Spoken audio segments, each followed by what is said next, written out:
Et quand on dit son intérieur n'est pas semblable à son extérieur, c'est-à-dire que aussi il y aura des choses qui seront faites du point de vue extérieur par l'imam pour déboussoler, hein, pour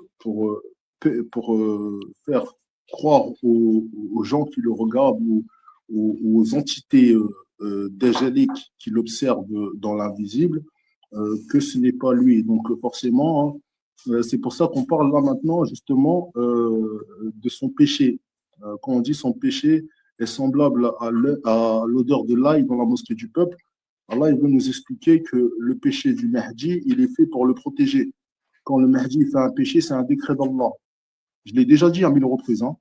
Quand C'est il une fait un protection. péché, ouais, en fait, c'est Allah qui lui fait faire. C'est difficile à comprendre, hein, subhanallah. Ouais, mais Mais quoi de mieux que le fondre dans la masse pour le cacher parmi les. exactement.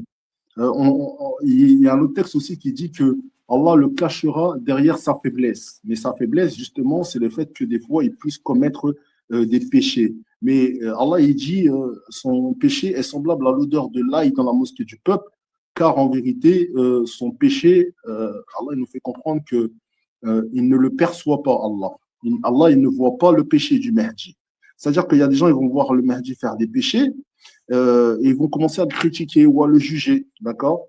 Mais Allah, il sait que ces péchés-là, ils sont là pour le camoufler, peut-être d'entités djinniques, hein, de djinns, shayatin, ou de personnes qui l'observent à travers, je sais pas moi, la technologie ou à travers d'autres choses, afin que ces gens qui l'observent se disent en fait non, c'est un fou, c'est un égaré, c'est un pécheur, c'est un gars comme tout le monde, ça peut pas être l'imam